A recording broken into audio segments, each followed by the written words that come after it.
Want to screen share on WhatsApp? Here's how to use the new screen sharing feature, step by step. First, make sure your WhatsApp app is updated. Go to the App Store or Play Store and check for updates. If you don't update, the screen share option may not appear. Now open WhatsApp, go to the chat of the person you want to share your screen with.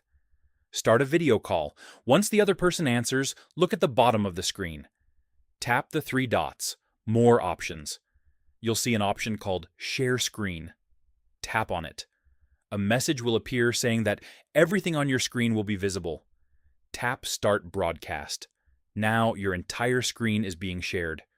You can exit WhatsApp, open apps, scroll, and the other person will see everything live. To stop sharing, tap Stop Sharing or simply end the call. That's it. Simple and super useful. If this helped, like the video and subscribe for more WhatsApp tips.